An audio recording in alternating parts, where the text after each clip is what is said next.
Welcome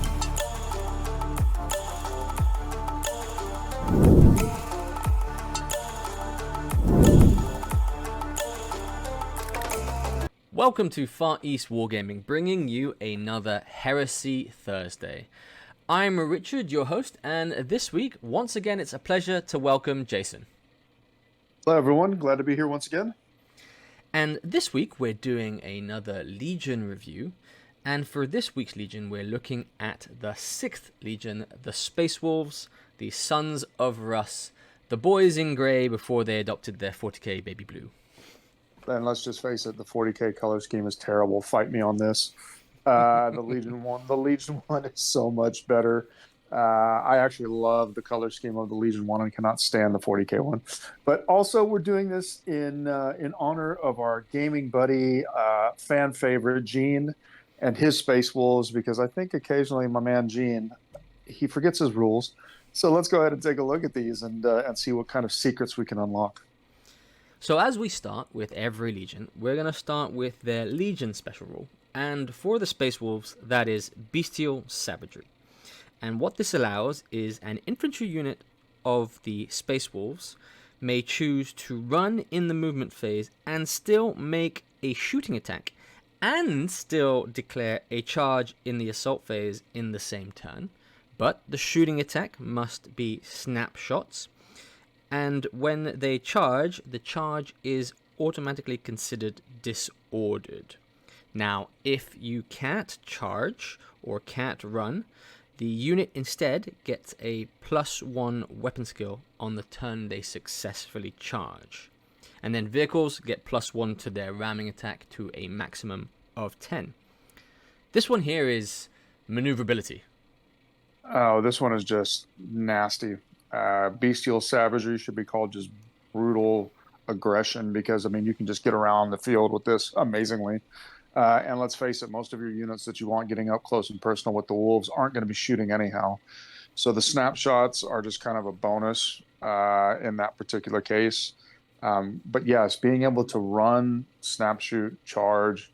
I mean, the threat range on the wolves is incredibly nasty, especially when you consider some of the warlord traits and other little shenanigans they have to get, different movement options or, these kinds of things. So yes, this is a really, really good one. And I rank this one up there in the top tier of Legion traits.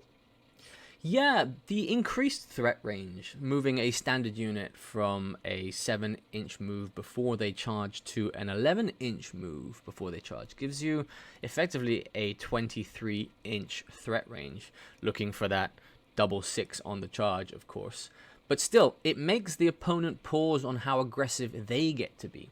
And that really counters some of the other aggressive armies who are looking to get their first turn charge off, the Emperor's Children, or even something like the World Eaters, which rely on getting their charges off. Yeah, absolutely. And let's not forget that, I mean, yes, the charge is disordered, so that does cause some problems with certain rules interactions. Let's also not forget that you can't, for example, do a scout move and then charge, or infiltrate and then charge. But where this rite of war, or excuse me, this Legion trait is also quite powerful is things like your basic cataphracti become weapon skill 5 on a successful charge, the equivalent of command squads. Your command squads on the turn they charge become weapon skill 6. So there's just a lot of impact of this particular Legion trait, and it's always going to be useful, always, regardless of whether or not you're running and shooting and charging or not able to run at all. Every single infantry unit gets a benefit out of this. And it does combine, again, pretty well with their advanced reaction, which is no prey escapes the wolf. This is another one that's going to be top tier, and let me explain why. So the advanced reaction is only once per battle, as is the case with everything. It says when an enemy unit with one or more models within 12 inches of a friendly unit made up of entirely models with this Legion of Starry Space Wolves rule is moved during the movement phase. Now, this one, the wording is a little bit tricky on it because it says within 12 inches of a friendly unit is moved. So that would imply then that actually they would have to start within 12 inches, not move within 12 inches over the course of the movement phase. Once that has been triggered, but before the other units are moved, the single friendly unit made up entirely of Legion of Starry Space Wolves that can draw a line of sight to the enemy unit that moved may immediately move up to a number of inches equal to the highest initiative characteristic, and then declare a charge targeting the enemy unit that moved if it is within 12. The charge that is part of the reaction is resolved immediately, and if successful, combat will be fought as normal in the following phase. With the charging unit with the Legion of Astartes Space Wolf special rule gaining all the normal benefits of charging. This is just plain nasty. Like, you trigger charges at your peril if you're already within 12 inches of the Space Wolves. It doesn't actually say that you have to declare the charge, right? It says it can move immediately a number of inches equal to the highest initiative characteristic and then declare a charge, right? So you have ways to get free movement out of this as well, even if you can't actually pull off the charge. It's brutal. I mean, this one is just absolutely nasty. Every single time I play against the Space Wolves, I'm afraid to go anywhere when I get near them. Now, if it's just a basic attack squad or something like this, then no, you don't care, obviously. But let's face it, most of the time the Space Wolves are not rocking with basic attack squads. They're rocking with Grey Slayer packs and Death Sworn and command squads and, you know, all the other little tricks that they have. I rank this as one of the highest because of the way it triggers, the way it allows a free charge in the opponent's turn. It can potentially be devastating. And it's a massive way to mess up somebody's plans, because I literally have been stuck in games where I don't want to move anything because I'm going to give him a free charge. And that's just horrible. It sometimes forces your opponent to just be stuck there in the mud. One of the things I will say as well is that the way the rule is written, it allows any friendly Space Wolf unit that has line of sight of that enemy that started the move to make that charge. It doesn't have to be the unit that was closest there. So it gives you even more versatility. You can put a bait unit there to say, take the charge if you wish to take the charge and risk it. Or if they move to guarantee the charge, they'll get countercharged. Just a lot of tactics to be played. And as Jason says, it does freeze up armies there if you place it correctly.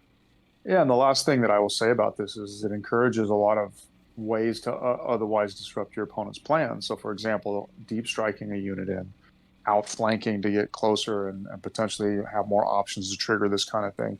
Like, it really rewards the Space Wolf player to be very aggressive, but to also take advantage of some of these other options in terms of the way you deliver your units into battle. Again, I think this is a fantastic advanced reaction. I think it's one of the best in the game. And there's a lot of synergies in the Space Wolves list that we didn't have before. And I think you're going to see that. And they also take advantage of this kind of reaction, in my opinion. Yep. And, well, with that, we'll move swiftly on to the Warlord traits. And they have 3 non-allegiance-specific Warlord traits there. And the first one is the Howl of the Morkai. And what this allows is, once per battle, the controlling player's Warlord with this trait may declare at the start of the turn that all friendly models gain +1 strength on a successful charge of an enemy unit. In addition, this allows an extra movement phase reaction here. Adding +1 strength with already the potential of +1 weapon skill and that increased threat range is, as we were talking about, is a synergy there.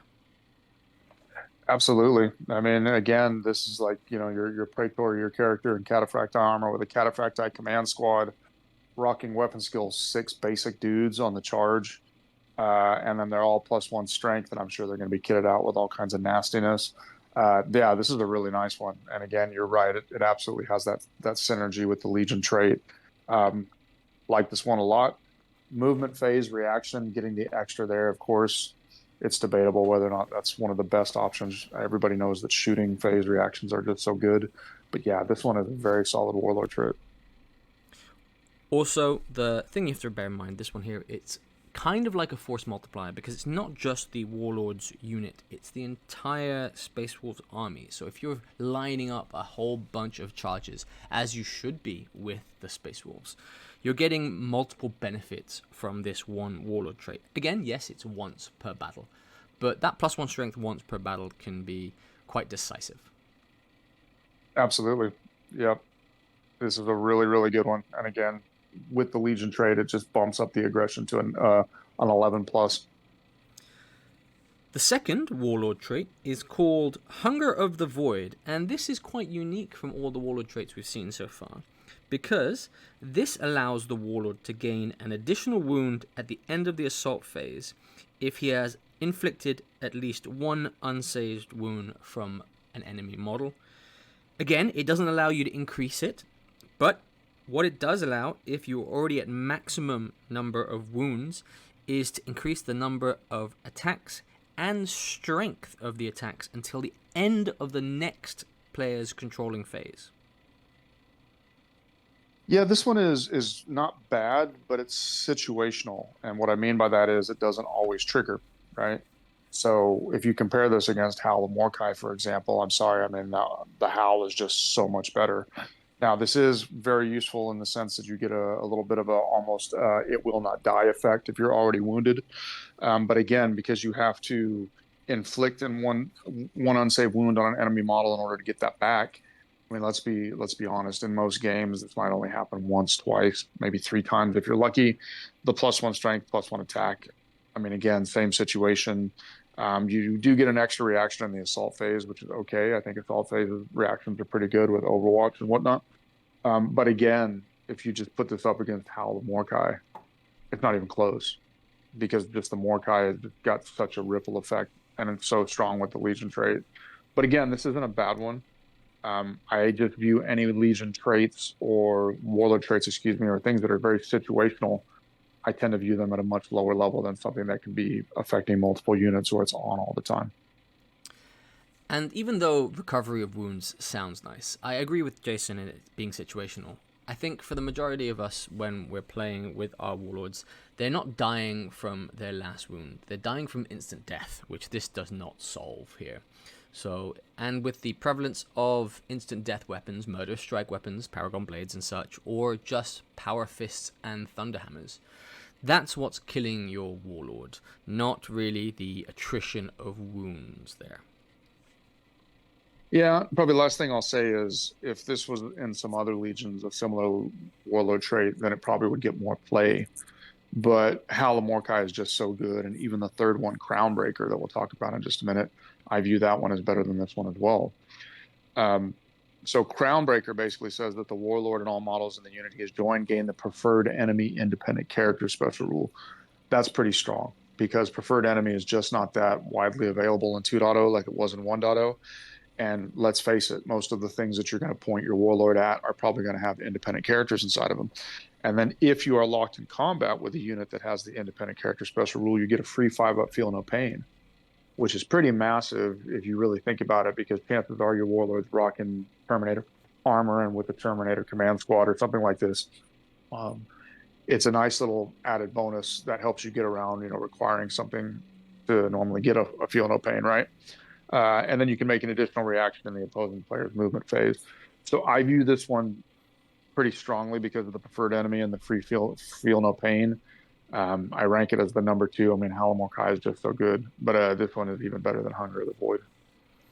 Well, it's quite clear Howl of Mordecai is the preference here. And the Crownbreaker really, for a Warlord in Terminator armor, is getting rid of the need to take a Primus Medicae in Terminator armor to allow that Feel No Pain for Terminators there. So you are saving a lot of points. Again, I still find it situational because, again, the Feel No Pain it can't be used with anything with instant death. So Thunderhammers, Power Fist, Strength 8 weapons, things like this really don't get a say. But still, I even say a distant second from Howl of Mordecai just because of how strong Howl of Mordecai is and how versatile that one is. I think 90% of the time most people will be taking Howl of Mordecai just because of its force multiplication factors for one turn. I agree with you. And probably the last couple comments I'll make one comment. Number one, these are 3 very usable Warlord traits, regardless of how highly we regard Howl of Mordecai, because it's that good. There's a lot of legions that don't have 3 good Warlord traits. The Space Wolves do. And then the second comment that I'll make, and this is one of the reasons why people tend to view the Space Wolves as one of the upper tier legions in many regards, is you have this kind of nice trifecta of a very good legion trait, a very, very good advanced reaction, and then a very good suite of Warlord traits, right? And most legions usually don't have all 3 of those things. They might have, two good things and one meh, or, only one usable warlord trait, and the advanced reaction is kind of meh. Like, the Wolves have got it all, with all three of these areas being strong, in my opinion. I think it's safe to say that Games Workshop here took a bit more time when looking at the Space Wolves from their previous edition. There's a lot more thought seems to have gone into how these rules synergize together than a lot of the other regions, because even when we look further at their characters, they have warlord traits, unique warlord traits that are, again, just multiplying the effectiveness of how the Space Wolves work. Yep, very true. So moving on from the warlord traits, let's look at the rite of war. And the first rite of war for the Space Wolves is a rather strange one. It's called the Black Watch. And this one here is a rite of war that has a very specific use. It's to be used against enemy Primarchs. And what this allows is all models with the Legion Astarte Space Wolves special rule in the detachment gain hatred traitors and preferred enemy Primarchs. So your entire legion is gaining hatred there. All the models in this detachment of this rite of war gain the fearless special rule when locked in combat with Primarchs of the traitor allegiance, or playing as using the traitor allegiance there. That there is causing a massive roadblock for all combats with a Primarch, and that's really what you want to stop it from sweeping through your army. And then the final effect is that when a unit from this detachment declares a charge against an enemy unit with a Primarch, they gain a +2 to their charge roll when determining charge distance. Again, encouraging them to get into close combat. Yes. Now, the limitations and where the weirdness kind of comes in a little bit. And before I get into the limitations, let me just say I love this rite of war. I'll tell you why in just a minute. But it can only be taken by an allied detachment with the Legion Astarte Space Wolves faction, and it can never be in the primary detachment. So this is only for an allied Space Wolves detachment.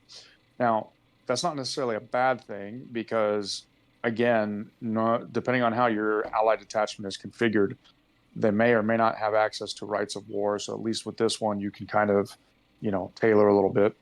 Again, you cannot include any models with a vehicle of Primarch unit type, but let's face it, if you're taking allied Space Wolves, you're not doing it for the vehicles or for Leman Russ. And it can only be taken by an army that has the Loyalist Legion. There's two big reasons why I like this rite of war. The first one is it's incredibly fluffy. So if you've read the books or you even read the little bit of description here, the Space Wolves were kind of like the Watchers, right? They were sent to keep an eye on all the Primarchs in the event that more of them turned traitor. And if that happened, they had orders to kill. So from a pure fluff perspective, this rite of war is very cool because it does a great job of capturing that flavor. These weren't big, massive forces of Space Wolves. They were small units. So the fact that this could only be used against an allied detachment, very fluffy in my opinion. I think it's really, really cool. Where I think I also like this a lot is if you're going to already take an allied detachment and have it be Space Wolves, they've all got hatred for free. All of them, right? And that's massive. Even if you're not playing a game against a Primarch, and if you are, it's just an added bonus, right? Because you get fearless when you're locked in combat and you get a bonus to the charge. You've effectively given that entire detachment hatred, traitors. And that's really good. That's really, really powerful. You take a nice HQ with a command squad, you take a couple troop squads, or maybe a troop and a lead or whatever, right? They're all going to be heavy hitters out of the Space Wolves list because let's face it, you're not going to be taking basic tacticals. I like it. So again, I mean, the fact that it's only for allies, yes, it's not as useful as a full-on rite of war, but I like this one for those reasons. Yes, it's very fluffy, and we don't see a lot of allied detachments out in our games over here.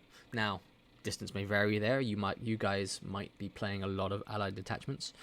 I think a lot of the competitions we play in stop the use of allied detachments. So again, this is why we've never really seen this played. But for a scenario-based game, I think this would be very fun to play. Yeah, fully agree. Yeah, we don't play a lot of allies, but I mean, part of that isn't just because we just like allies or anything like that. We don't. It's more because a lot of people are just still building their lists and their armies in this part of the world, and there's not very many people that have the luxury of multiple legions. But yeah, who knows? We might see this one used a little bit more. I do like it, but again, it is only useful for ally situations.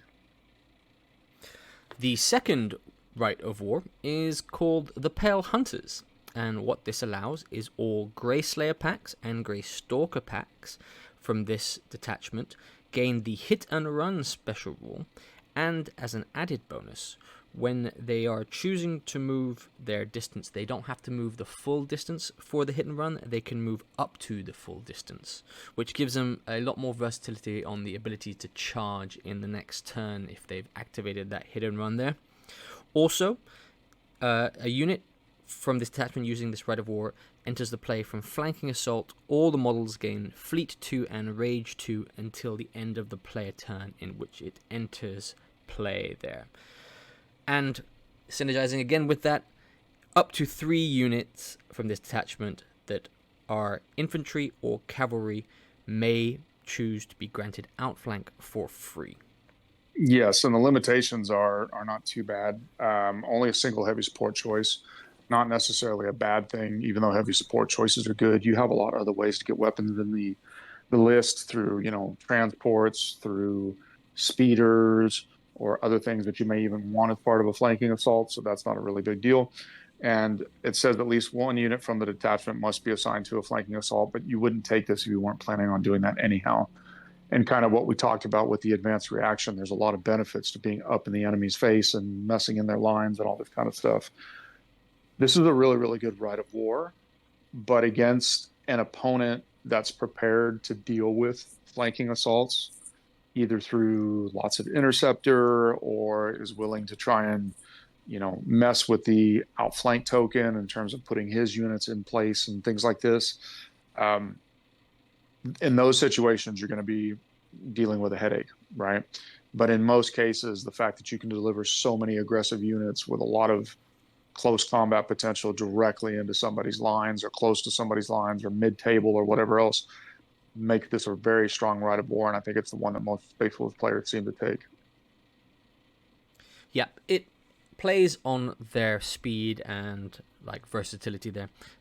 Even though Outflank has been nerfed quite severely in this edition with the introduction of an Outflank marker, whereas these guys are not anti-grav units, so if you do manage to somehow surround that marker, you are effectively unable to come in from the outflank there.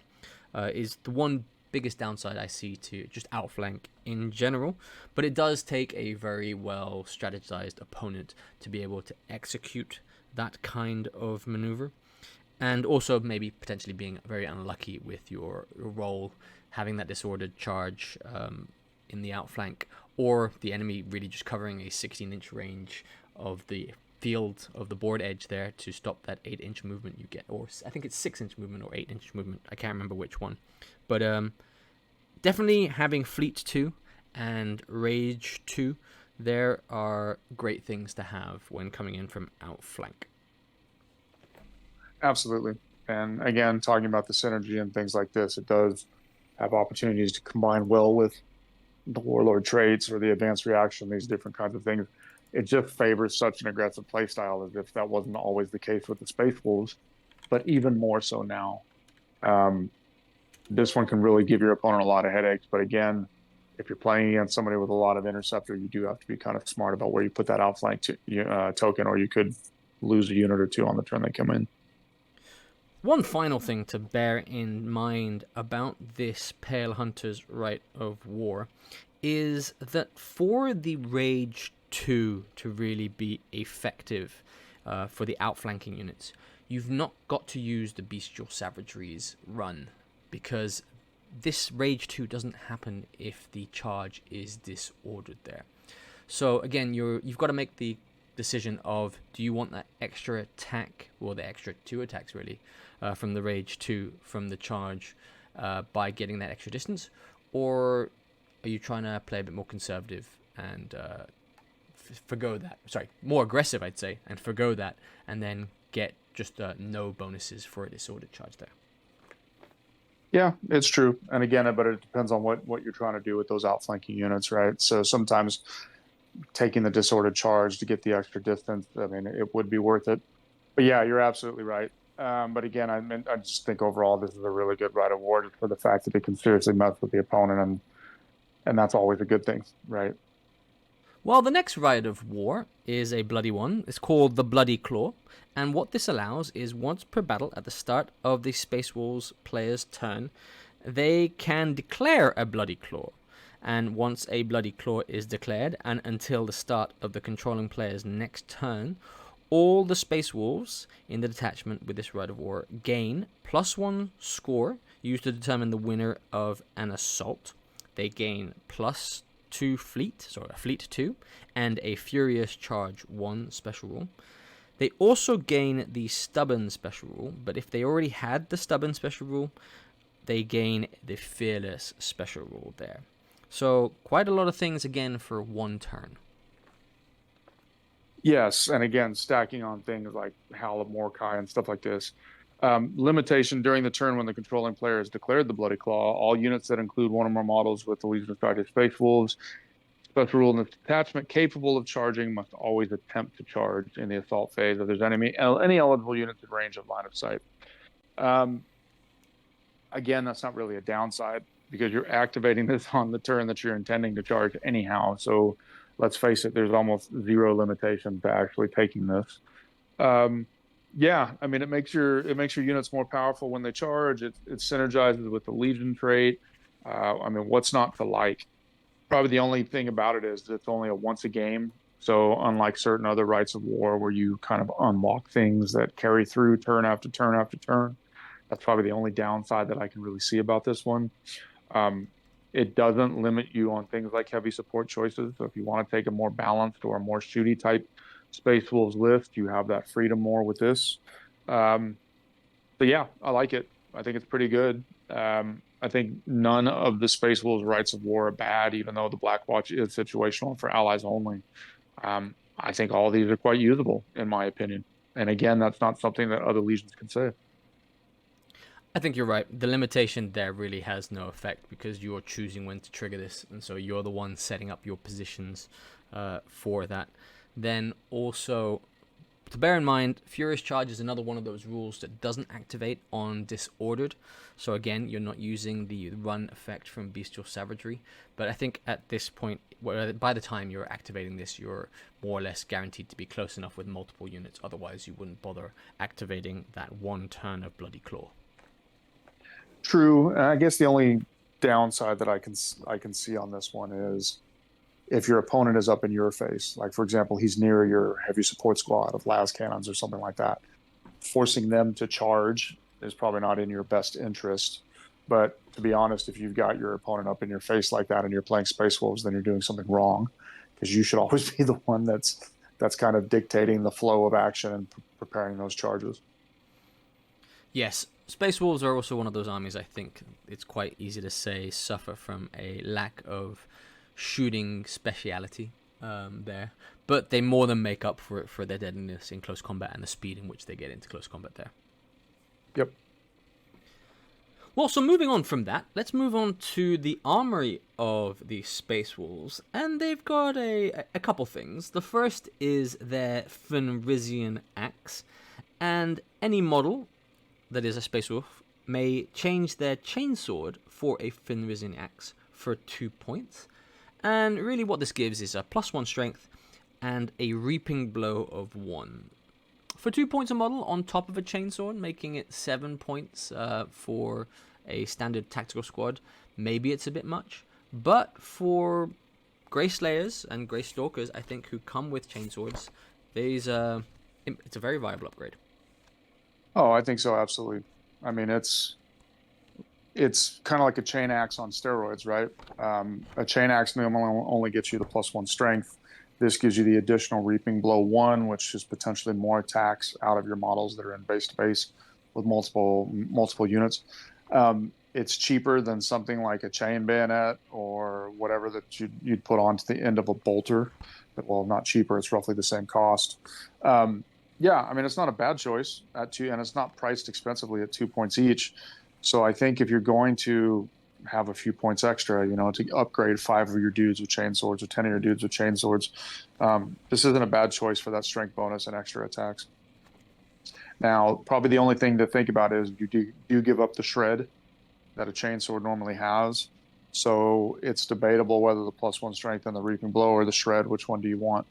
But again, it's not a bad choice for 2 points. I think these also come standard on the Grey Stalkers, not the Grey Slayer pack there as well. Oh, actually, sorry, It's the Grey Slayer pack that comes standard with the Fission Act. The Stalkers come with a chainsword. So it's a nice weapon to have. I think there's a very good debate about its effectiveness. Reaping Blow, if you can get enough models into multiple base contact, makes a lot of sense there, and really just stacks on the number of attacks a Space Wolf charge can get off. Absolutely. As if you didn't need more bonuses to your charges, Space Wolves players. Here's another one. Well, then another weapon that they have is very Space Wolfy again, is the Frostblades, and any model that is an independent character may exchange a power weapon for a Frostblade, a Frost Sword, a Frost Axe, or Frost Claws for 5 points, and they may exchange for a Great Frostblade for 10 points. And, well, these are just really upgraded versions of the power weapons. The Frost Sword, +1 strength, AP3, specialist weapon now, and Reaping Blow. The Frost Axe is +1 strength, AP2, specialist weapon, unwieldy with Reaping Blow. And the Frost Claw is strength user, AP3, again specialist weapon with Shred and Reaping Blow 1. But I think the one that most people are looking to get is the Great Frostblade, +2 strength, AP2 here, Reaping Blow, and two-handed, with none of that unwieldy. Yes, I mean, starting with the Great Frostblade, it's a no-brainer. Anything that can get AP2 at initiative is very good. And then this thing has +2 strength versus a Paragon Blade, which has been downgraded to +1 strength in 2.0. It doesn't have specialist weapon, but it does have two-handed, so you can never get, obviously, an extra attack with this thing. But this is a really, really good weapon. And it's only a 10-point upgrade as well. And for a lot of characters, a standard power weapon might only be 5 points. Excuse me, independent characters might only be 5 points, maybe 10. And then adding this on for another 10 is not too bad. I think for the other options, they're fluffy. The Frost Sword at +1 strength versus a normal Power Sword is good, but you lose the access to rending on a 6. But still, I think I would probably take that. The Frost Axe, I don't think is worth the points, to be quite honest with you, because you're basically paying 10 points for Reaping Blow 1. And you've got to be a specialist weapon now. Not necessarily a choice that I would make. The Frost Claw, again, gives up the rending, but in return, you get Reaping Blow 1. You still have Shred. But the loss of the access to the rend, in my opinion, it actually works against the Frost Claw, because in general, Lightning Claws, especially in pairs, are generating a mountain of attacks. And then that's more chances to trigger that rend. So probably not a choice. I think Great Frostblade, no brainer. Frost Sword, usable. The other two, I'm just not that impressed with. Well, I think making them specialist weapon is getting rid of that two weapon bonus. But again, it's been replaced by that Reaping Blow, which can sometimes not come into effect. So yes, I think it is debatable there whether it's worth the points upgrade for a few of the lower Frost weapons. But I think you're 100% right. The Great Frostblade is something you're giving to everybody who can take it, independent characters or other special options that some of the units have there for a Great Frostblade. Take it every time. Yep, no brainer. I think the next piece of war gear is called the Ether Rune Armor. So this is for anybody with Legion Starter Space Wolves, an independent character that does not have the unique subtype. So no special named characters can take this. They can exchange the Artificer Armor for Ether Rune for 25. It still has the same 2+ armor save, but it increases your wounds by +1, which is pretty tasty. and it gives you Adamantium Will 4 up, which is useful against psychic abilities, psychers. All of this for 25 points. Not bad. I think 25 is a little bit overcosted because the Adamantium Will is only going to be situational at best. So you're basically paying 25 points for an extra wound. I don't know. I mean, I don't know if I take that trade. I guess if you don't want to put somebody in Terminator armor and you want access to the extra wound that Terminator armor will give somebody like a Praetor, yeah, I mean, you could keep them in this, but I do think that the 25 points is a bit steep. I honestly don't think that this is a piece of war gear that a lot of people will take, because you're right, gaining that +1 wound comes from either Tartarus or Cataphracti armor there. And if you're looking to put your special character in something maneuverable, it's going to be a Tartarus piece of armor. Your Praetor will already have a 4+ invul, so the 5+ from the Tartarus armor isn't a negative there, as opposed to if you're putting it on other models, a standard Centurion there. But as well, with what they can do for their other armory upgrade is that this can be used with the Jarl. And the Jarl is really where you're going to be doing what you're going to be using there to accentuate your your Grey Stalkers or your Grey Slayers, because the most important part of this is it allows a Praetor in normal armor, Cataphracti armor, or Tartarus armor to gain the counterattack special rule and also the skirmish subtype for just 10 points there. This allows them to join the Grey Stalkers and the Grey Slayers and still use the skirmish rules for that entire unit. And them being in Tartarus armor really has no negative effect.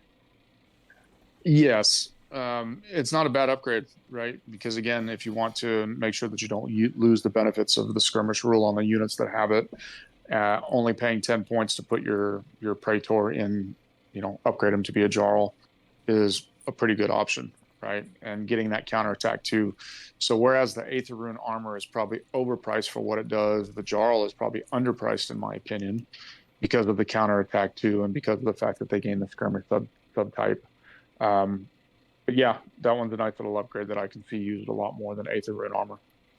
Yep, counterattack 2 is really only ever going to be used when something has gone seriously wrong for the Space Wolves. If your Warlord in the Space Wolves is being charged, you've made a tactical error somewhere, and not being able to use all of these synergies we've just been talking about. So it is something to fall back on. But again, I don't think it's not the reason you're taking it on a Jarl. I think it's more to be able to allow that maneuverability for the skirmish subtype. Yep. Well, next up we have some Consularis, and the Space Wolves are pretty unique in the fact that they have 3 standard in the Liber Astartes book. And the first one there is the Pack Thane for 10 points. Do you want to take this away, Jason? Yeah, so it's a Legion Centurion, so not your Praetors. Cataphracti Centurion or Tartar Centurion can be upgraded to a Pack Thane instead of selecting any of the standard console upgrades. But in return, you get counterattack 1. You can also be given the skirmish subtype at no additional cost in points. And you do have some restrictions that you cannot take a Scimitar jet bike or a Spatha combat bike. This is, again, if you want to start sticking your console level characters with your skirmishing units. It's just a weird one to me. And the reason why I say that it's weird is it's the same price as the Jarl. It does effectively the exact same thing, but you only get counterattack 1 versus counterattack 2. So that one's a bit odd to me, the way they price the 2 of these. And yes, I understand that one applies to Praetors and one applies to consoles, but the net effect to the model is the exact same, yet the points is different, yet the points are exactly the same. Again, this is just another way of basically getting your characters into those skirmish units without forcing them to lose the skirmish subtype. I think you're right there in terms of the point costing, it being 10 for a Jarl and 10 for a Pack Thane. Really shows that the Jarl is underpriced. If you're allowing a console to do this for 10 points as well, and he gets a lesser rule. Look, say in the comments if you think that that's the same opinion you have or not. It's just I feel that if it's really the same rule at the same points cost with a difference of 1 in the counterattack, I just find it very strange there. But you're right. This is the one you use to put things with your Stalkers or Slayers to allow them to continue to use that skirmish special rule, because if you put a normal console with them, they'd automatically lose it there. And really, that's the one for the Greystalkers. I think the next one, the Speaker of the Dead, is used for a very different unit. This is a really good upgrade. Now, it is 65 points, so it is on the pricier end of console upgrades. But when you see what you get for it, you could argue that it might even be undercosted as well. So this is for Centurions, Tartar Centurions, Cataphracta Centurions, instead of a normal console upgrade. And in return, you get an increase to Leadership 10. The Speaker of the Dead and any models that he joins with the Legion of Star Faithful Special Rule gain Stubborn and Hatred everything. So he, in effect, that part of his rules turn him into a chaplain. For War Gear, he gets an Arthesium and a Mastercrafted Power Maul for no additional costs. An Arthesium turns him into a Primus Medicae or Apothecary. And then the Mastercrafted Power Maul is essentially the chaplain upgrade, but it is linked specifically to a maul and not another power weapon. As far as limitations, you cannot get 2 lightning claws or a boarding shield. So the fact that you essentially get 2 console upgrades for the price of 1 is really, really, really nice, right? I mean, it's a really, really good upgrade, and that's one of the reasons why you see the Speaker of the Dead in pretty much every single Space Wolves list. And then, sticking him on your heavy hitter close combat units are just really, really, really good, right? And if you actually look at what it would cost to make somebody a Primus Medicae plus a chaplain, it's 45 plus 35. So that's 80 points. If you have the ability in other armies to grant both of those console types to a single model. So the fact that this is only 65, in my opinion, is probably a bit undercosted. Or you could argue that the Primus Medicae and the Chaplain are overcosted. I mean, take your pick. But it just shows that there probably wasn't, I don't know, honestly, I can't figure out the reason why you would have a price difference like this. Yep, it's a 2-in-1 there. For 65 points, honestly, it's a steal. It does seem pricey for a console upgrade, but when you look at what it does, and the fact that it really is giving everything that both of those 2 console upgrades gives you, for 65 points, I 100% understand why people are taking one or multiple of these. I think what they could have done with a Speaker of the Dead is they could have given it a bit more restrictions in terms of what units they can join. You do see them mainly with some of their more specialized units. Mainly, I think it is the Death Swarm pack that you kind of see these guys with, the Cult of Morkai guys. But yeah, a must take. If you're not taking this in a Space Wolves army, I don't see why. It doesn't gain skirmish, so you aren't putting it with the Stalkers or the Slayers. But if you are running a Death Swarm pack, this should be an automatic include. Exactly, or any of your flavors of Terminators, which is really nice, right? Because again, normally only a Primus Medicae could be running with something like Terminators. Yeah, it's a really, really good choice. The points are just very weird to me. And then the final one is the Psyker version, the Caster of Ruins for 45 points. Yeah, so this is the Space Wolves version of a librarian, essentially, right?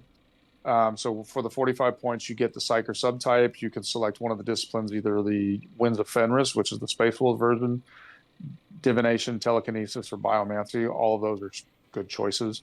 You may not select any other discipline, and then you also get Adamantium Will 4-up. So basically a semi-psychic hood, if you will.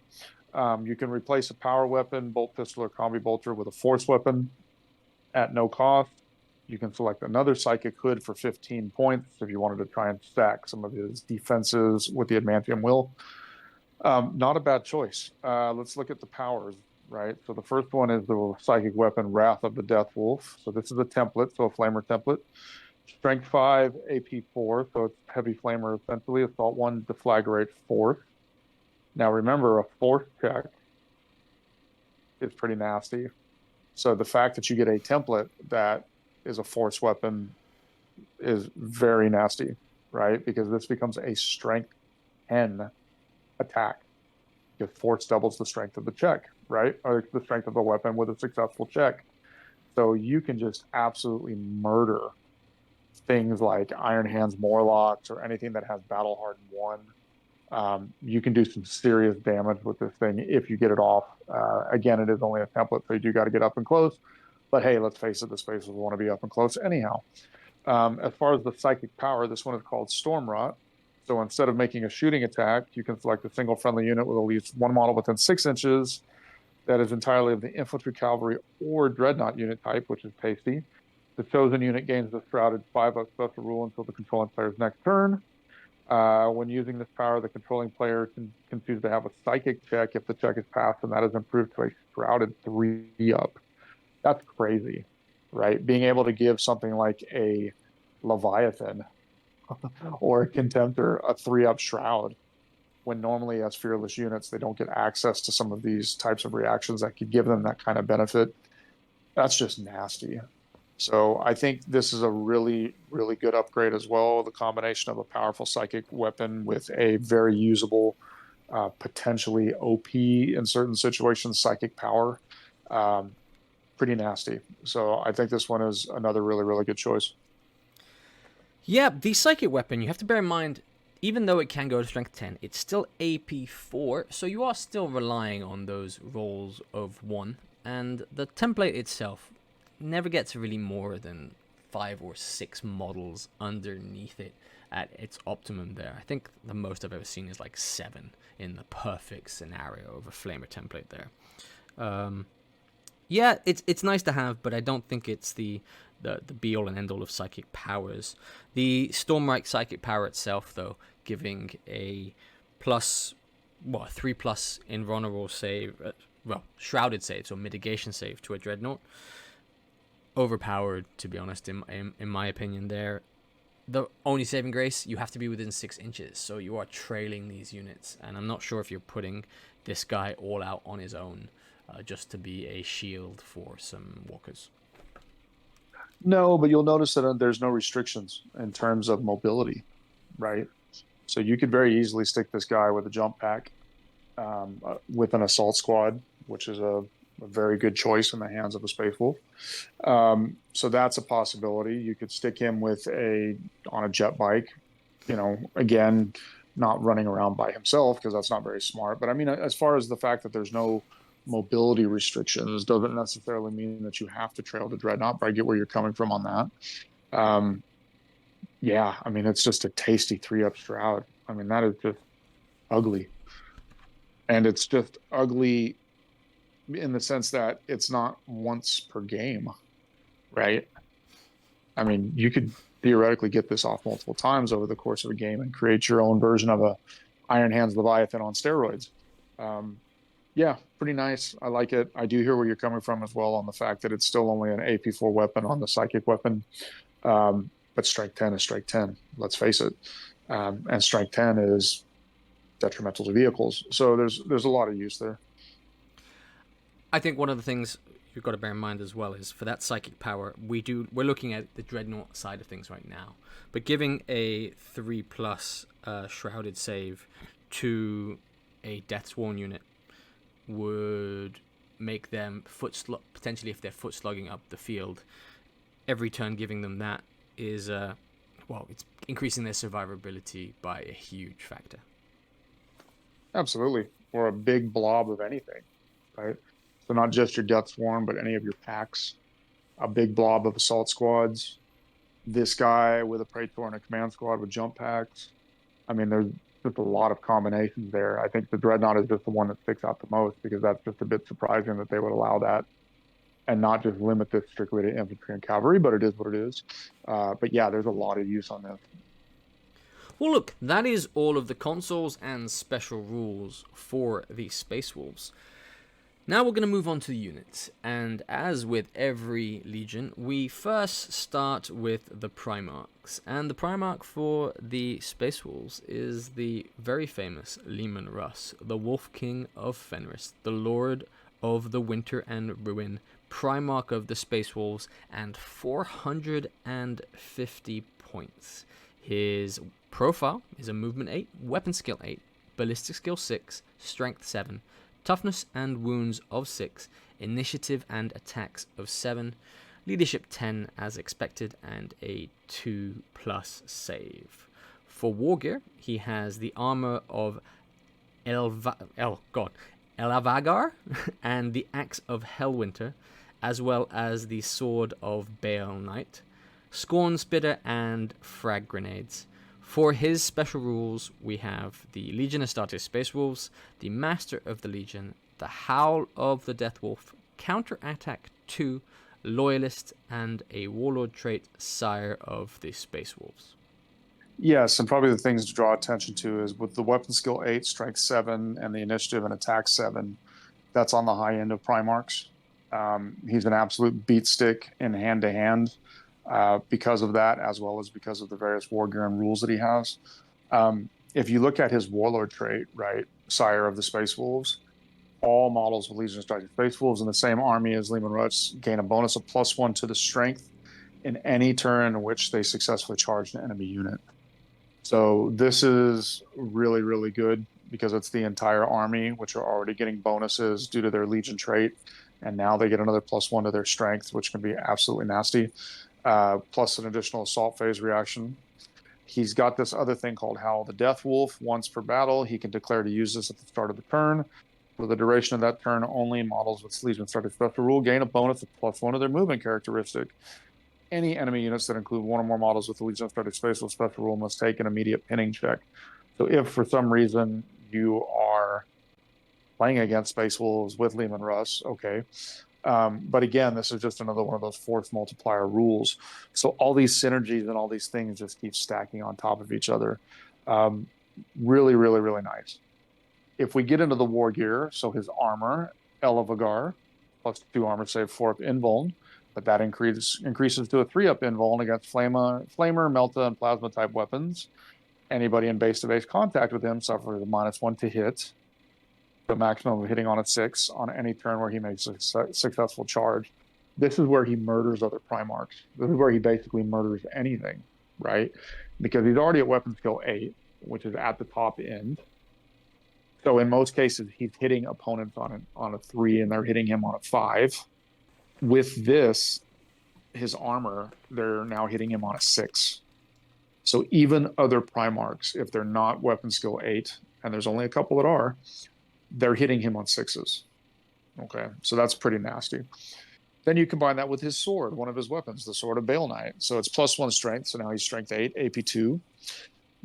Melee, Murderous Strike 4-up, Brutal 2, Fearsome Ruin, Mastercrafted. So that Brutal 2, Murderous Strike 4-up combination is absolutely nasty against things like Contemptors or non-Primarch characters. Any unit that suffers 1 or more casualties from this weapon and makes a morale check must roll an additional d6 and keep the 2 highest dice. He's going to butcher anything that he kills, but if for some reason they stick in the sense that they didn't die and they have to make a morale check, they're going to fail, right? Because this adds an extra d6 to that. And because he has so many attacks and because those are all brutal too, he's dealing a boatload of wounds to begin with. His other act weapon, if you choose to use it, is +2 strength, AP 2, melee sunder, reaping blow 1, mastercrafted. So this is your vehicle killer or your high toughness target killer as well, because it bumps its strength up to 9, and it's AP 2 and it has sunder. So very good against vehicles. And then just for shits and giggles, he has a shooting weapon called the Scorn Spitter. It's a bolt pistol equivalent, 12-inch range, 4 strength, but it does have AP 3, which is nice. It's Assault 3, which is 3 shots, and Rending on a 6-up, so it means it has a decent chance to go to AP 2. You put all this together, and you've got a guy that is just going to destroy whatever you point him at, full stop, right? There's very few other Primarchs that can go toe-to-toe with him on the turn that he charges. And there's very few other Primarchs that can handle that Murderous Strike, or excuse me, that Brutal 2 weapon that he's swinging. Very similar to like Ferrus Manus, for example, with his Brutal Thunderhammer. Guy is nasty. He's worth every bit of 450 points, in my opinion. You have to bear in mind, just to add on top of that, both of his weapons allow him to actually an extra attack. So he's got 8 attacks as standard there. It's just a lot to be taking in. The fact you're hitting back for most Primarchs on A6 means that he's basically getting a full assault phase with no response. There's no reliability on 6s to hit in close combat there. Against the non-combat Primarchs, you're right, I think he will murder them maybe in 2 turns, if not in the first turn there, with the Brutal 2 and 8 attack standard, 9 on the charge there, hitting on 3s against these guys, wounding likely on 3s as well, with them being murder strikes and Brutal 2s. Yeah, it's a lot of damage coming your way, and to be expected of Leman Russ, who was really the Emperor's executioner, right? Yeah, I mean, it's totally fluffy, right? Like, I mean, it's not surprising that he's a beat stick from a fluff perspective. I've only played against him once in 2.0, and that was against Gene, and I was running Morty in the Death Guard. And granted, Morty is not the greatest close combat dude, but he is a bit more durable due to the higher wounds and the higher toughness. Didn't matter. Leman Russ just smashed through him. I don't think I did a single wound to Leman Russ in that combat. We'd have to go back and look at the bat rep. I can't remember, but it was over in a turn, and I don't think I did a single wound. So yeah, he's worth the 450. I'm sorry, and he's certainly top tier Primarchs. Absolutely. Well, enough about Leman Russ. We've got another HQ choice, and this is a very, very fluffy one. The Wolfkin of Russ for 100 points. So that is Frecky the Swift and Gary the Cunning. These ones here are just very fluffy, rather unique. Whether you take them or not is a different matter. Yeah, I mean, they're cheap at 100 points for the 2 of them. They do have a higher than normal weapon skill, and they do movement 10. Strength and toughness 5, initiative 5, 4 attacks for Frecky, 3 attacks for Gary, right? And then they have a ton of special rules: Fearless, Fear 1, Rampage 2, Hammer of Wrath 1, Feel No Pain 5. They only have a 5-up save, Bulky 4. Because of Wolfkin of Russ special rule, they can really only accompany Russ, but they're basically a blade of wounds that have a little bit of punch in close combat, right? So in most cases, running a Primarch by himself is stupid in 2.0, no matter how good that Primarch is, because, I mean, just let's face it, with the prevalence of las cannons and other weapons, you can just, even not las cannons, I mean, you can just bolter Primarchs to death through sheer weight of fire, taking off a couple wounds here and there. But now, if you stick these guys with Russ, you have a 550 point package that can absolutely run around the table on its own.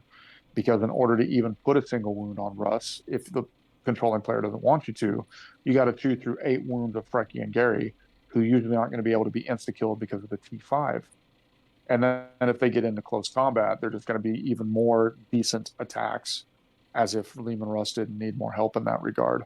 So I think what makes them usable, again, is the fact that they become a primary deployment option or delivery system for Leman Russ without having to stick him with things like command squads or other units. Yep. Even though the movement 10 won't really be utilized because Leman Russ himself has movement 8 only, I think it does allow him to use that full movement 8 and get around the board without being restricted by movement 7 units, or even less depending on who else you're putting him with there. You can't give him a jump pack, so you putting him with assault squads is honestly a bit pointless there. You'd be restricted to the 8-inch movement of Leman Russ for your entire assault squad. But as a Blade of Runes for 100 points, ends up being quite an expensive package, but is a very viable foot-slogging delivery system for Leman Russ. Well, moving on from the HQs there, we've got the first of the elites, and it's one we talked about very briefly just earlier, and it's the Deathswarm pack, the thing you see in every Space Wolf army for a very good reason. And it's 175 points for 5 models. They all have Artificer armor and 2 wounds each. I'm going to say but only weapon skill 4 there. As standard, they come with a bolt pistol, a power axe, the frag and crack grenades, Ymir class Ymira class stasis bombs, and they can take a Rhino or a Land Raider Proteus carrier as dedicated transport if they wished, with the ability to add up to 5 more Deathsworn for 30 models apiece. Any model can get a Power Fist for 15 instead of their axe. Every 5 models, and this is the key part here, can upgrade to a Great Frostblade, which we talked about and how effective those were, for 10 points a model. And the entire unit can be given Melter Bombs and Rad Grenades for 20 points per unit. They've got a bunch of special rules as well, but there's a reason these guys are taking all the time. Yeah, and I think that moving them to weapon skill 4 instead of a 5 is actually for balance purposes, to be quite honest with you. Because don't forget, I mean, this stacks with the Legion trait. You're typically running a Speaker of the Dead with these guys. They're good, right? They're really good. And at 175 points base, yes, they can get pricey in a bigger unit, especially if you start stacking up things like Great Frostblades, Thunderhammers, Melta Bombs, Rad Grenades. It can get very pricey, but it's a murder ball, right? And so if we talk about the special rules, the first one is Cult of Morkai. So basically it says they cannot be joined by models with independent character rule other than the Speaker of the Dead or the Caster of Runes console upgrade, right?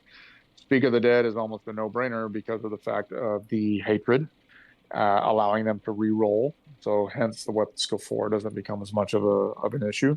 And then the 5-up Feel No Pain, which is even better.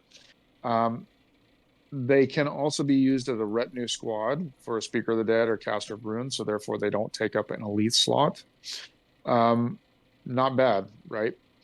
Dream of the Death Wolf got a bit of a change from 1.0 because in 1.0 it was a bit weird with these guys, the way they just released a mountain of attacks when they died, which I think was just OP, to be quite honest with you, because you whatever you killed them with was just going to simply die in return.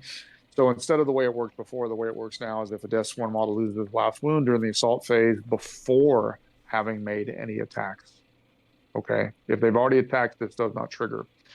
Place that model to one side instead of removing it to casualty. In initiative step 1, all the ones placed to the side may make a single attack before being removed as a casualty.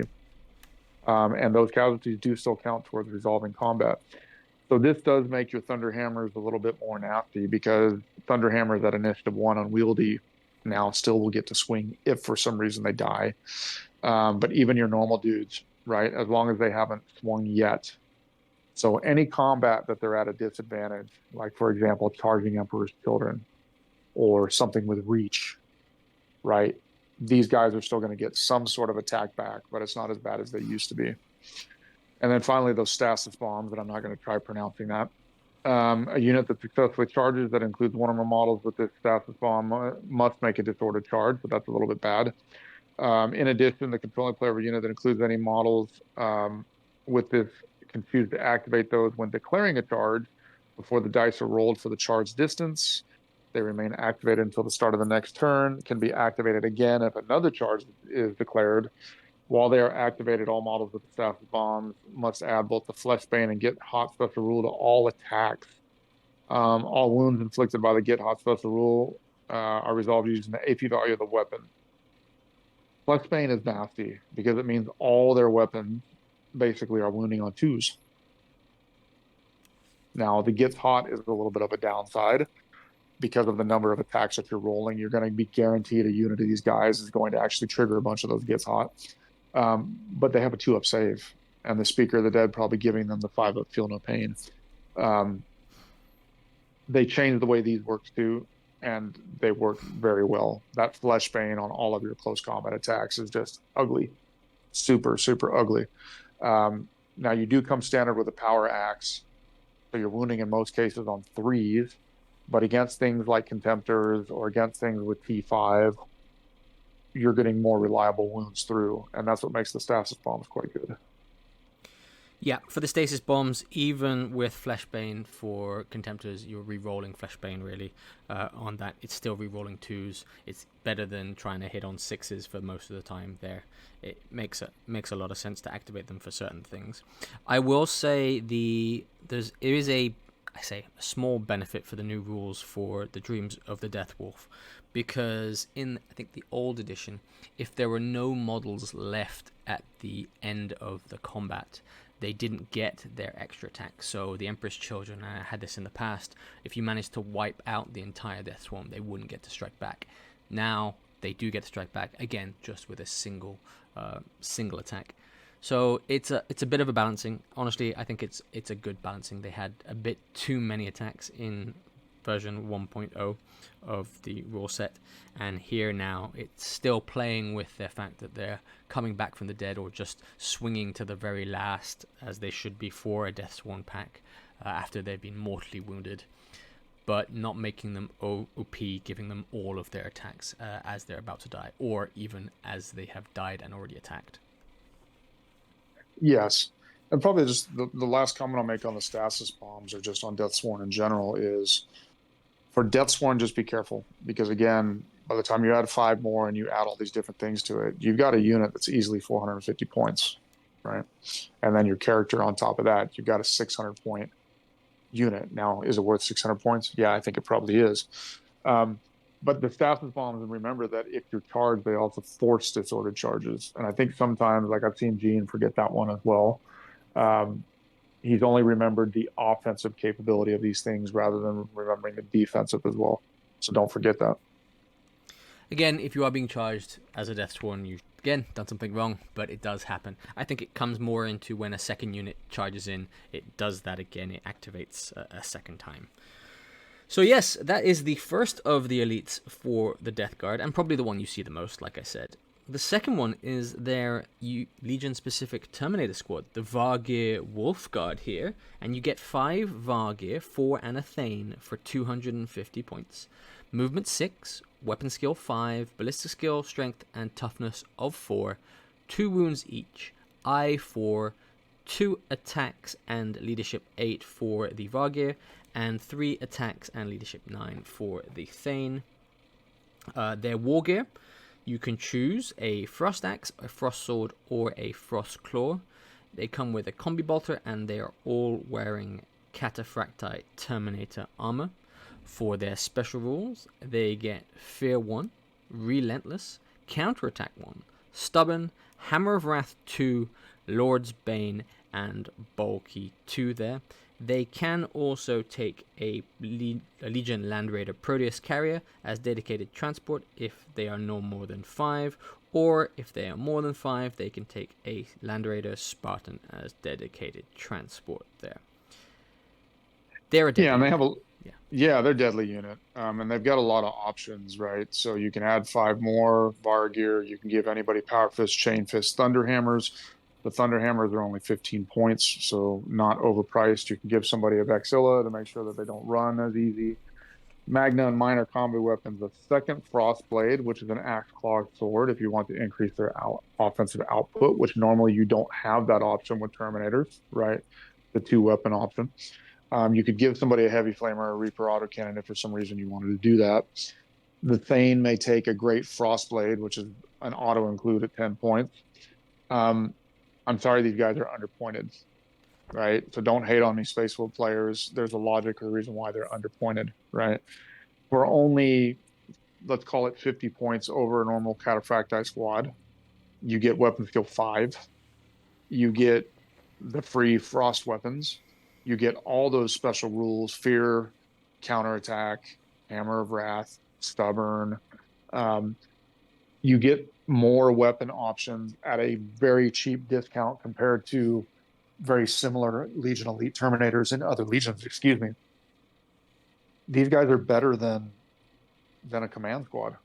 Honestly, they're better.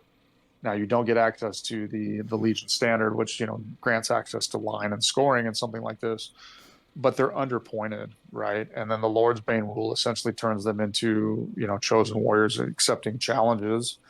And if you do fight into a challenge, if you kill the enemy challenger, you can add +1 to the combat resolution. So again, when you put all of this together, they're a must-take, right? And they're also a must-take because they're just underpointed for everything that you get.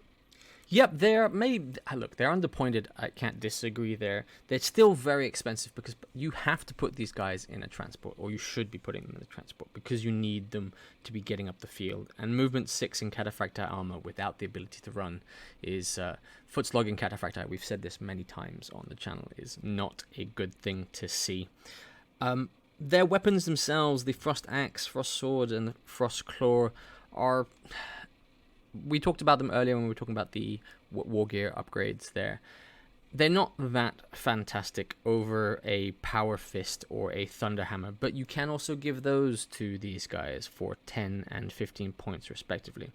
But I think the main thing you've got to also look at is that the Thane can get a great Frost Blade, and even though that's two-handed for a normal Centurion, this is one-handed in Terminator armor. So you're getting a weapon skill 5 character, not independent character, with a initiative 4 plus 2 strength AP2 weapon. He's a free console. Yes, he is. Absolutely, he is, with that AP2 at initiative weapon for only 10 points. I mean, yeah, I hear you. You don't want to foot slog these, but you could, right? Because also, unlike a lot of other kind of some of the Legion special Terminators, you can get these guys up to 10 models. You could throw a Speaker of the Dead with them to get access to a Feel No Pain. Again, I'm not trying to hate on it or to say they're broken or anything like that. I just think that when you compare the amount of special rules and options that these guys get, I think the points would probably be closer to minimum 300, to be honest with you. That's just my opinion. If you disagree in the comment, please feel free to say why. But you got to admit that for everything that you get for these guys, the 50 to 75 point premium over just regular Cataphracti Terminators is a steal. Moving on from the elites, we're on to the Legion-specific troop choices, which is rarer to see. And there are two, and they are two very similar but rather different units. And the first one is the Grey Slayer pack for 145 points for 10, 9 Grey Slayers and a Huskarl. They come with a Fenrisian Axe, Bolt Pistol, Combat Shield, Frag Grenades, Crack Grenades, and Power Armor as standard. The unit is a Skirmish Line unit, and they gain Counterattack, Relentless, and Heart of the Legion there. Yes, these are really good troops. They're probably one of the best troops in the game outside of like things that are unlocked through Rites of War. You get access to mass power weapons because any model can actually take it at only 5 points. For every 5 models, you can take Power Fists or Lightning Claws. If for some reason you wanted to take Hand Flamers and Plasma Pistols, you could do that. Your Huskarl can get a Thunderhammer if you want. You can get Frostblade, Power Fist, Lightning Claw. He can exchange the Bolt Pistol and Axe for 2 Lightning Claws, Artificer Armor, Melta Bombs. So these are better than anybody else's troops, right? Because just the amount of flexibility that you have in the unit at not much of a premium, the fact that you get mass access to power weapons for very cheap, really, really good. Yeah, and yes, there's still only weapon skill and ballistic skill 4 and only 1 wound model of 1 base attack on the unit. But again, if you start, messing with the war gear and stuff like that, these guys are getting a load of attacks on the charge, and they're getting bonuses due to the Legion trait at not much of a premium. So they're a really, really good choice. Now, remember that compared to 1.0, where you're kind of forced to take more of the Space Wolf Legion-specific troops in the Rites of War and things like this, you don't have to do that in 2.0, but you're still going to because these guys are so good, right? Again, you can also get access to a Land Raider. If these are comparable to, say, tacticals are not this flexible. Tacticals are not getting access to a Land Raider as a dedicated transport. They're not getting access to some of the options on the Huskarl. So just a really, really good choice. Think of them as a blend between most Legions, tacticals, and veterans, but yet in the troop slot. I think they're honestly similarly priced to a Breacher squad without the boarding shields. They get combat shields, but they get so much more benefit there. I think it's a must-take. They're pricey in the sense that if you're just needing a bare bones unit to hold backfield objectives, you still go with a standard cheap tactical squad. But for the units taking advantage of all of the special traits and the rights of war of the Space Wolves, the Grey Slayer pack is the standard. It's the one you kind of want to be outflanking with at least one special unit there to come in from the side. 145 points for 10 with what I think it's another 120 points for 10 more. They can be given bolters, but I honestly don't see the point in switching out their combat shields for bolters there. It's the unit we see, and they also have some lovely models for these guys as well. It's one of the few legions that has a lot of nice models. Again, currently they're still in the mini marine size. We may see a upgrade to the larger true scale or new scale coming in the future, but I think that's quite far down the list of to-dos for Games Workshop there. They also have their brother, the other side there, the Grey Stalker pack, which follows a very similar profile, but the main difference is they don't get the shields, and they don't get the Fenrisian axes. They get a chainsword only, but they get access to some more shooty weapons in terms of every 5 models can get a Volkite charger, a rotor cannon, or a Volkite Cavalier, plasma gun or melter gun for respective points, 5 to 15 points there. Again, the question is, do you really want a shooty Space Wolves army? Yeah, I mean, I can see mixing and matching these two units, right? Because the Grey Stalkers still are going to get a mountain of attacks because of the bolt pistol chainsword or the default, the Legion special rule and whatnot. They have Relentless. Let's not miss that, as well as Counterattack 1 and Heart of the Legion. The Relentless is going to allow them to move and shoot some of these weapons that are not bad choices, right? Again, I can see a use for these. You're not really trading off too much of the close combat potential by taking these versus the Grey Slayers, and you are getting access to a little bit more shooty before you pile in on the charge. Similar points, right? If you wanted to, you could give them combat shields, and the combat shield upgrade does not actually replace anything. It just costs a flat 1 point. So you could turn them into similar to Grey Slayers, just with more shooty options. So I think the key point here, and probably the last point I would make, is between these two choices, you have fantastic troops available to you that have a lot of flexibility and customization options available to them, which most other legions have to pay for in a different slot, such as veterans in the elite slot or command squads or something like this. So really, really good choices for the Space Wolves. And even with the slight premium you pay over standard tacticals, they're still worth it, in my opinion.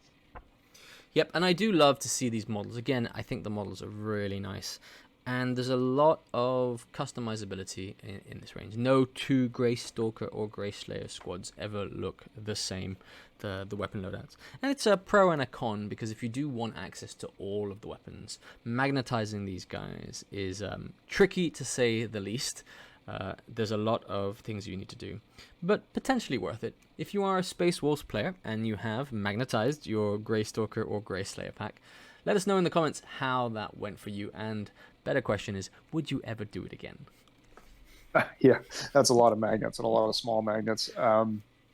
Yeah, probably just coming back to one other thing I wanted to mention, because you said it when you were talking about the Grey Slayers, which is about the conversion kits and how nice the models look. I have actually seen the shield and axe and shoulder pad and heads. I've seen a lot of those used on the new Mark III models online, and even some of the Mark VI models. They look good. They look really good. You can still use the torsos, any sort of the Space Wolves unique torsos on those models. You just got to do a lot of hacking and filing because of the way the new models are constructed. But they look really nice when those accessories are mounted onto the new models, so you can definitely still use them. Well, that's all of the troops. We're going to move back into the HQs, but these are the special characters for the Space Wolves, and there are 2 of them in the Liber Astartes book. The first one is Gregor Fellhand for 135 points. Thane of the Space Wolves, commander of the Broken Claw, the Fell Hand. His profile is a movement of 7, a weapon skill and ballistic skill of 5, strength and toughness of 4, 3 wounds, I5 with 3 attacks, a leadership of 9, and a 2+ save. His war gear, as standard, is a bolt pistol, a bolter, the Fell Hound, which is his weapon, frag and crack grenades, a refractor field, and artificer armor.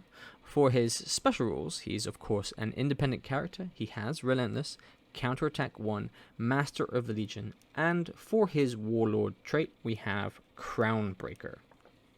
Yeah, and Crownbreaker is essentially a duplicate, I think, of one of the existing Space Wolves Warlord traits. It's the one that grants preferred enemy independent characters and feel no pain 5-up when with an independent character. So if I'm not mistaken, that's exactly the same as one of the other Warlord traits. Get to use the extra reaction in the opposing player's movement phase.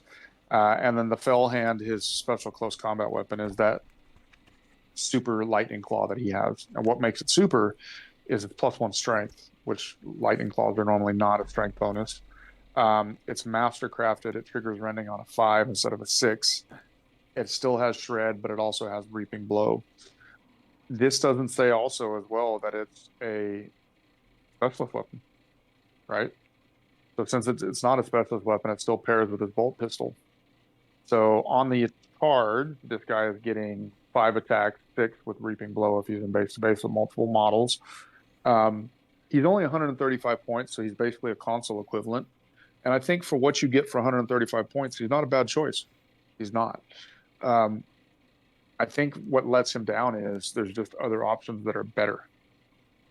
You know, if you're going to run, if you want a cheapest chips HQ that unlocks Master of the Legion, and you don't want to take a Delegatus, then by all means take the Fell Hand. But unless you're in that kind of situation where you're trying to save points and you don't want a Praetor, you don't want some other console choice, that's why you probably are not going to take him. But for what you get, I think you get a pretty good package, and he still does some work in close combat. Yeah, he's he's a Thane. They do say he's a Thane there, and his weapons profile really mirrors that. I think it's a very cool character to have. I definitely, if you were a Space Wolf player, I definitely say pick up the model, because again, the model looks great there, especially with his large claw. And if you followed the books, it's very thematic. He is quite central to a lot of the Space Wolves lore, but he is not the best. His Crownbreaker rule is an exact duplicate of the main Crownbreaker rule, but the added advantage is you don't have to take him as your Warlord. You can take him as your Warlord. So if you do have the extra points to spend, it's probably a bit of an upgrade over just taking something standard there. Yep, agree.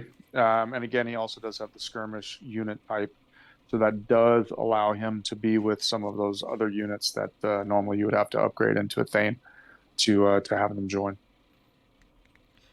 Well, the last HQ and special character for the Space Wolves is Haval Redblade for 210 points. He's the Jarl of the Fourth Great Company, the Ravager, the Headsman of Koltok. His profile is a movement of 7, weapon skill of 6 with a ballistic skill of 5, strength, toughness, and wounds of 4, I5 as well, 4 attacks, leadership 10, and a 2+ save. He comes with war gear, Hearth Splitter, a heavy bolter, a grenade harness, an iron halo, and he is wearing Tartarus Terminator armor. His special rules: independent character, battle cunning, Master of the Legion, relentless, inexonerable, counterattack 1, fear 1, bulky 2, and his warlord trait is head taker. He's good. He's a very popular choice for the Space Wolves. I mean, if you look at his warlord trait, he and the unit that he joins gain preferred enemy infantry, which is even better than the preferred enemy independent characters that we've seen before. And then you get a special reaction in the assault phase as long as he's still alive. The second part of his special rule, Battle Cunning, is where he really shines. Up to 3 units composed entirely of models with the infantry type in the same detachment as Varl can be given Scout. So that's that free pre-game movement. Earth Splitter is the power weapon. It's basically a strength +2 AP2 melee weapon with armor bane in melee. Again, this is not unwieldy. and it's not a specialist weapon, but he can't pair it with anything. So unfortunately, he doesn't actually get a bonus attack for this. But it's AP2 strength 6 at initiative, which is always nice. And then that armor bane is just gives him a chance at destroying light to medium armor, right? So for all the rules that you get for this guy, and for the fact that you can do things like get scout on more models and find more ways to synergize with certain rights of war and things like this, at 210 points, he's good. He's really, really good. He already has an Iron Halo as a Praetor, so the Tartarus armor doesn't really matter in terms of his durability. Um, yeah, I like him, and that's the reason why he's a popular choice. Yep, the fact also he has Fear 1 as standard is rare. There's very few units that cause Fear, and he causes Fear 1. The counterattack 1, I think, is pretty standard in most of the Space Wolves. And the Inexonerable is a standard Terminator trait there, a special rule. So, Leadership 10 and not being... Well, he is still subject to Fear himself, because the new Fear rule doesn't make you fearless, but causing Fear gives you -1 to basically everybody in close combat with him who isn't fearless, and that will honestly be the majority of infantry there. It's a very good character to have, and I understand why a lot of people take him, even though he is in Tartarus armor. Just that AP2 initiative, which is not always so common, and the fact that it's strength 6, so it's better than a Paragon Blade, right? So to take a Praetor in your choice of Terminator armor and kit him out to something remotely close to this, you're not going to get the same amount of special rules. You're not going to get access to that battle cunning and the head taker special rules. There's no reason not to take him and to take a regular Praetor, unless you've just got some sort of, strange way that you want to kit out your Praetor to get him up to like 7 attacks, and mastercraft one of his weapons and these different kinds of things. Havarl is just that good. He's just a good choice for the points. Well, look, that is all for the Space Wolves and this week's Heresy Thursday. If you have stayed to the end, thank you very much for tuning in. I hope today's podcast was informative and our Legion review was accurate. If we did get something wrong, please let us know in the comments. We are happy to correct any mistakes we have made. Jason, anything to add about the Space Wolves themselves? I love this force, and it's probably something I'll collect sometime in the distant future, just because of their fluffiness. But is it something on your list? Absolutely. And I would never touch 40k Space Wolves with a 10-foot pole. I'm sorry. I just think that baby blue is so ugly and so terrible, and the design choices they've made with 40k Space Wolves are just too over the top, in my opinion. I will absolutely collect a Force of Space Wolves. I love everything about 30k Space Wolves. Even if you take the rules outside of it, just from a modeling and hobbying perspective, I'm just in love with these guys, but I won't have so many bare heads because I also have something to say about that. Top tier Legion, in my opinion. They've got it all. They've got really, really good rules. They've got good units. They've got beautiful models, and they've got a nice hobby and painting potential. So what's not to love about these? Yes, definitely one of the top tier forces. It just does require a bit of strategy and finesse in play. It's not one of those point and shoot armies. So it does take a bit of skill, and it's great to see when everything goes off, but it's very easy, as we've seen in some of our battle reports, when everything does go wrong, for things to snowball. Yeah, I think probably one more comment, and I promise it'll be my last one. The big difference between 1.0 and 2.0 Space Wolves is you have much more flexibility than you did before. You're not locked into certain units and unit types due to the rules that they had in 1.0 and the rights of war. You can absolutely make a shooty or balanced combines armed type force with the Space Wolves with a very nasty, aggressive, or counterpunch type element to it. I like it. It's a very, very flexible army.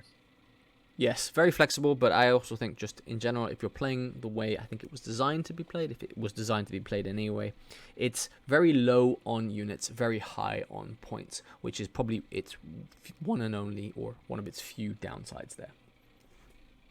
Well, look, that officially rounds off this week's Heresy Thursday. Thanks for tuning in. Please like and subscribe and hit the bell notification icon. We will be back next week with another Heresy Thursday, so please stay tuned.